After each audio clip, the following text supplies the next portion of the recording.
안녕하세요. 백두산 금융연구소의 백두산입니다. 6월 24일 금요일 오후 5시 27분입니다.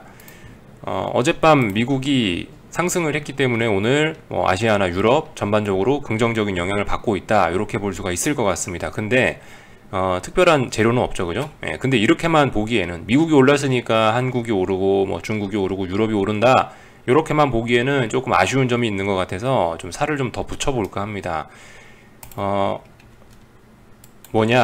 일단 요즘에 왜 이렇게 증시가 반등을 할 수 있냐, 왜 갑자기 하방 경직성이 생기고 증시가 위로 오르려고 그러냐. 제 생각에 이거 두 가지예요.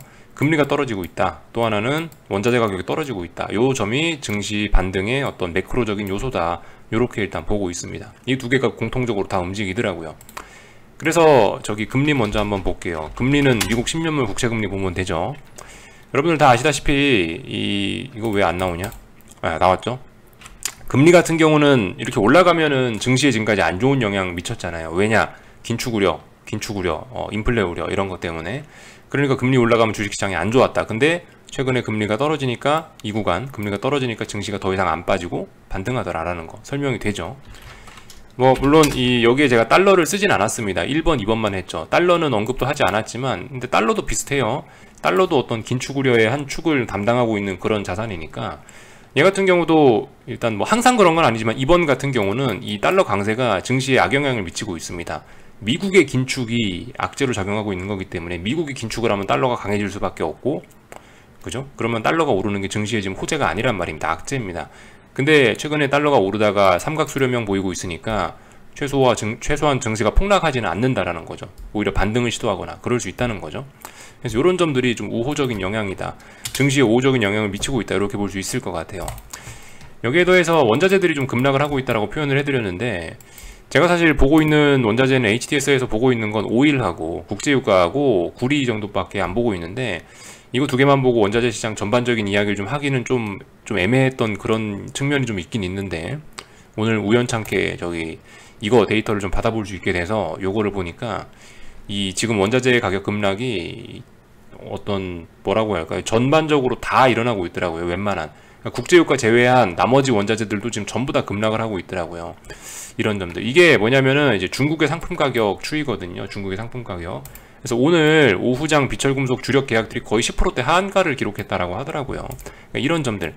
원자재 가격이 전반적으로 하락하고 있는 게 증시 반등의 요인으로 작용할 수 있겠구나라고 생각을 해봤다라는 거죠.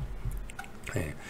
사실 원자재 같은 경우는 이 국제유가도 굉장히 중요한데, 국제유가 같은 경우는 지금 어쨌든 계속 우상향 하려고 하고 있어서 인플레에 계속 악영향을 미칠 것 같긴 하고, 이 구리나 하여튼 국제유가를 제외한 나머지 친구들 같은 경우는 제가 봤을 때 거의 대부분 다 상승 추세가 아마 깨졌을 거예요. 제가 봤을 땐 구리가 대표로 그래서 제가 보고 있는데, 구리가 며칠 전에 4달러를 깨면서 넥라인을 붕괴시켜서 상승 추세 끝내고 하락 추세로 돌아섰거든요. 그러니까 이제 앞으로 계속 죽을 거란 생각하에 이런 이야기를 드리는 건데, 하여튼 국제유가 제외한 나머지 친구들도 어쨌든 인플레나 이런 거에 영향을 많이 미칠 거 아닙니까?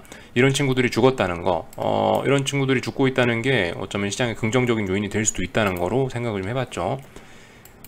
원자재 가격들이 지금 떨어지는 거 당연히 증시에 단기적으로 봤을 때 긍정적인 요인이 될 수 있죠? 왜 그래요?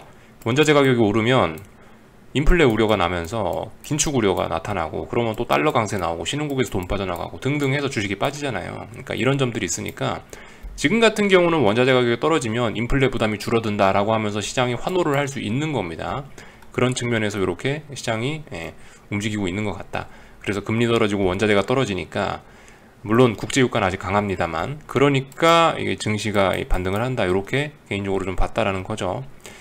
근데 이게 계속 이런 것들을 호재라고 볼 수는 어려울 수 있습니다. 좀 생각해 볼 게 많죠. 금리 같은 경우는 지금은 떨어지고 있는데 이게 그렇다고 금리가 하락 추세로 완전히 전환됐냐? 그거 아니죠. 금리는 아직까지 상승 추세 중이에요. 더 오를 수 있어요. 지금 건전한 조정 중이라 언제까지 금리 하락을 기대하면서 주식 반등을 기대하기는 어려운 측면이 있을 거고, 그리고 파월 의장의 긴축에 대한 의지가 보여줬지 않습니까? 지난번에. 그러니까 이번에도 75bp 올리고 다음에도 75bp 올리고, 금리는 계속 올라갈 수밖에 없는 그런 환경을 가지고 있어서, 지금 금리 떨어져서 증시 오른다고 해도 이게 큰 의미가 큰 의미를 부여하기는 어려울 수 있을 거라는 생각이 좀 들고요.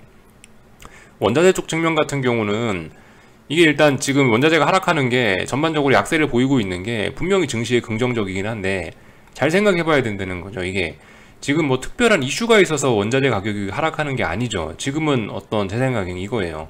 지금 심지어 저기 달러도 그냥 박스권이잖아요. 달러도 조정 중인데 원자재가 급락한다라는 거는 제가 봤을 때 수요 둔화 요런 가능성이 시장에 반영되면서 원자재 가격이 급락하는 것 같거든요. 그러니까 수요 둔화라는 게 쉽게 말해 경기 침체 우려죠. 네. 그런 것 때문에 앞으로 원자재의 수요가 둔화될 수 있다. 이런 점들 때문에 지금 이 원자재 가격들이 일제히 급락하는 것 같거든요. 그죠? 일제히 급락하고 있잖아요. 그러니까 이게 지금 이런 것들이 지금 이게 일시적으로 조금 하락하고 이제 원자재 가격이 버텨주면 좋은데 하락 추세로 전환돼 가지고 완전히 계속 원자재 가격이 하락을 해버리면 이거는 뭐예요? 경제 불황을 또 의미할 수 있거든요. 그러니까 경제 불황, 경기 침체를 의미할 수 있기 때문에 이거 마냥 좋게 봐주기만은 좀 어려울 수 있다라는 거. 지금 증시 단기 반등의 요소로는 이런 1, 2번 요인들이 정말 잘 활용될 수 있는데 이게 이제 중장기적으로 계속 어떤 상승 추세로 전환하는 거는 좀 아닌 그런 재료들이라고 일단 보고 있습니다. 이런 점들이 좀 하여튼 증시의 미래가 좀 깝깝한 거를 좀 보여준다라고 이렇게 보고 있어요. 저는요. 예, 그래요. 지난번에 말씀드렸다시피 뭐 파월 의장이 인플레를 잡는다라고 하는데 물가지표가 둔화되는 걸 확인해야 된다라고 하는데 이게 물가지표 둔화되는 게 이게 경기 침체가 돼서 둔화되는지 아니면 진짜 파월 의장 희망대로 진짜 이 물가가 살짝만 골디락스하게 정말 어떤 희망적이게 이상적이게 물가만 딱 잡히는 그런 수준으로 이게 되는 건지 알 수가 없다는 거죠. 이게 경기 침체되는 건지 물가만 살짝 죽는 건지 구분을 할 수가 없다는 거예요. 이런 점들 우리가 계속 고민을 해봐야 된다는 거죠. 사실 뭐 우리는 고민할 필요 없죠. 파월 의장이 고민해야죠. 그죠? 파월 의장은 이게 이제 경기 침체로 가는지 아니면 진짜 긍정적인 인플레가 잡히는 신호인지 파월 의장은 머리 써야 되는데 아무튼 우리는 제 생각엔 파월 의장이 하시는 이야기만 들을 것 같고 이야기가 좀 옆으로 샜습니다. 그런 점들. 근데 아무튼 이 원자재 가격 이야기 했으니까 조금만 좀 더 하자면은 제 생각엔 근데 그래요. 지금 구리 같은 거 보시면은 4달러 붕괴시키고 폭락 나왔죠. 폭락 나올 수 있는 자리에 폭락 나왔는데 솔직히 좀 얘도 단기낙 폭과대 이런 느낌이 좀 있긴 있는 것 같아요. 4달러 정말 중요한 넥라인이거든요. 붕괴시키더라도 한 번에 붕괴시키기보다는 뭐 부근까지 반등 한번 올라오고 어떤 확인 과정 정도는 좀 거칠 것 같습니다. 이 정도 생각 정도는 좀 하고 있고요. 유가 관련된 부분도 좀 점검을 한마디만 하자면은 유가 같은 경우는 전 계속 오를 거라고 일단 보는 입장이에요. 아직까지는요. 다만 단기적으로 폭락을 좀 맞아서 단기적으로 좀 폭락이 좀 심했어 갖고 회복하는데 시간이 좀 걸릴 수 있는데 근데 이제 이렇게 좀 단기적으로 급락이 심한 부분들이 나중에 시간이 지나서는 오히려 이게 건전한 매물 소화의 과정으로 해석이 될 수 있거든요. 그러니까 이런 상황에서 지금 결과적으로 이제 지나서 보니까 여기서부터 여기까지 이렇게 오버슈팅 했던 거에 대한 피로감을 여기서 이렇게 소화를 한 거거든요. 근데 이 힘을 모으는 기간이 요만큼인 거 하고 저만큼인 거 하고는 이만큼인 거 하고는 이 힘을 모으는 기간이 에너지 충전인 건데 이 에너지가 얼마나 쌓여 있냐는 이 굉장히 나중에 이제 상승의 목표치를 정하는 데 있어서 큰 영향을 줄 수도 있긴 있습니다. 이 정도로 적당히 힘을 모으고 갔으면 얼마 못 가고 자빠질 수 있는데 자꾸 이 횡보 기간이 길어질수록 다음번에 오버슈팅을 해야 되는 목표치가 더 커질 가능성도 좀 있으니까 솔직히 아무튼 저는 지금 최근에 유가가 좀 급락했다 해서 이게 뭐 유가에 앞으로 유가는 오르기 힘들어 이렇게 보는 거는 좀 일단 아닌 것 같다는 생각을 하고 있어요. 이거 암만 생각해도 오버슈팅이 강하게 나와야 될 것 같다는 생각이 들긴 드는데 아무튼 일단 뭐 저의 아직까지 의견입니다. 확실한 사실은 말씀드릴 수 있는 사실은 95달러 붕괴되면 하락 추세니까 95달러 붕괴되면은 이 저의 상승론 이런 거는 없어지는 거죠. 이렇게 생각하시면 될 것 같고요. 하여튼 지금은 이 104달러에서 지지력 테스트하고 있네요. 현재 2거래일째 버티고 있고 오늘 밤까지 버텨준다면 그래도 하방 경직성 이야기는 할 수 있을 것 같아요. 그래서 전반적으로 지금 좀 이런 느낌이에요. 구리나 국제유가나 이런 것들 봤는데 얘네가 급락했잖아요. 그리고 더군다나 어제 코스피 같은 경우도 좀 급락을 했잖아요. 저는 이런 일련의 이런 위험자산 급락들이 약간 지금 단기 바닥을 만들어내기 위한 약간 슈팅성의 흐름이 아니었나라는 생각을 좀 조심스럽게 하고 있습니다. 어떻게 하다 보니까 자연스럽게 한국 증시로 연결됐네요. 그죠? 한국 증시 이야기 조금만 하자면은 지금 저는 말씀드렸다시피 하락이 좀 단기적으로 과하다고 보는 입장이고 추가로 하락을 하더라도 이거는 반등이 좀 필요하다라고 보는 입장이에요. 힘을 모아가는 반등 과정이 필요하다라고 보는 입장이라 저는 일단 뭐 이렇게 반등 올라오는 거 당연히 뭐 자연스럽다라고 생각을 하고요. 여러분들의 그 대응, 그죠? 지금 이거 반등 이거 올라왔다고 여기서 막 다시 인버스 사고 아직까진 좀 안 그러셨으면 좋겠고 좀 지켜보셨으면 좋겠습니다. 이거 그리고 지금 분위기로는 그래요. 지금 분위기로는 아유 이렇게 빠졌다가 오늘 그 2%나 올라왔네. 아유 네가 올라와야 얼마나 올라오겠어라고 우리가 생각할 수 있지만 아침에 말씀드렸죠. 이게 너무 당연하게 그렇게 하락을 받아들이면 안 된다고요. 지금 이 하락이 굉장히 이례적인 거라서 어쨌든 계속 의심해야 돼요. 이거 생각보다 반등 강하게 올라올 수 있는 요인들도 있습니다. 지금까지 왜냐면 눌리고 눌렸거든요. 이거 힘의 관점에서 보면 이렇게도 볼 수 있는 거예요. 스프링이 적당히 눌리면은 얼마 못 올라가는데 많이 눌리면 저 멀리까지 올라갈 수 있잖아요. 지금 솔직히 좀 이래요. 저는 스프링이 좀 많이 눌렸다라고 보고 있습니다. 그리고 이 스프링 많이 눌리는 사이에 무슨 일이 있었냐, 이런 과정에서 개인들이 풋옵션 신나게 달라붙고 있죠. 개인들의 투기적인 하락 배팅이 좀 너무 많았었다는 생각도 좀 들고 해서요. 이런 부분들 그런 부분들 고려해보면 여러분들 생각보다 반등이 길고 지루하게 이어질 수도 있습니다. 많이 올라올 수도 있고요. 그러니까 뭐예요, 솔직히 이제 저같이 이제 계속 수익을 누적시키자라고 하는 그런 저 위에서 잡은 사람들은 문제가 없을 수 있지만, 단기적으로 이제 추격하셨던 분들은 또 다시 굉장한 또 고통의 시간을 보낼 수도 있는 거예요. 또 다시 여러분들은 시련을 맛볼 수도 있는 겁니다. 그러니까 이게 지금 분위기, 지금 이게 이렇게 여러분들이 너무 안심해서는 안 될 때라고 저는 개인적으로 생각하거든요. 언제나 지지와 저항 체크하시면서 너무 어떤 희망찬 미래를 꿈꾸시면은 조금 좀 위험할 수 있다라는 이야기를 좀 드리고 싶어요. 언제나 좀 차분하자 이야기를 좀 드리고 싶습니다. 보세요, 코스닥 같은 거 보세요. 하루에 세상에 6%가 오르네요. 이런 거 정말 오래간만에 봤는데 이렇게 며칠 동안 올라올 수 있어요. 이렇게 며칠 동안 올라오면 금방 올라와요. 그럴 수도 있어요. 그렇기 때문에 아무튼 좀 긴장하셨으면 좋겠다. 그리고 현금 아껴 쓰셨으면 좋겠다라는 이야기 드리고요. 이 정도 이야기 드리면 뭐 될 것 같습니다. 하여튼 삼성전자도 올라오기로 마음먹은 것 같고, 근데 일단 어딘가를 넘어서야 또 탄력적으로 그죠 반등을 할 수 있겠죠. 일단 다들 오늘 어떤 저항만 확인한 거예요. 삼성전자는 59,000원에 저항이 있다. 뭐 탄력적으로 더 오르고 싶으면 59,000원 넘어가야 된다 라는 걸 확인을 한 거고, 코스피 지수 같은 경우에는 315를 넘어가야 그나마 좀 탄력적으로 오를 수 있고 315 돌파 한작하면 323 정도까지는 갈 수 있다 생각할 수 있겠죠. 근데 이 구간에서 싸움은 뭐 지루해질 수도 있습니다. 지루해질 수도 있어요. 여기가 왜냐하면 매물대였기 때문에 300에서 323까지가 굉장한 매물대였기 때문에 여기서 오랜 싸움이 지속될 수도 있습니다. 지금 아무튼 여러분들 그죠, 굉장히 당장 내일이라도 또 폭락이 진행될 것 같고 그런 생각들이 있잖아요. 근데 그게 쉽지 않다고요. 가만 생각해 보시면요, 지금까지 코스피 계속 계단식 하락했어요.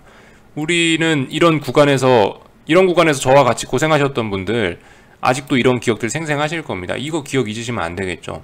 코스피 특징이 더러워요. 2달, 3달 횡보하다가 일주일 빠지고 다시 횡보해요. 그러다 일주일 빠지고 횡보하고, 이번에 또 2달, 3달 횡보하지 말으란 법이 없습니다. 이런 부분들 좀 그죠?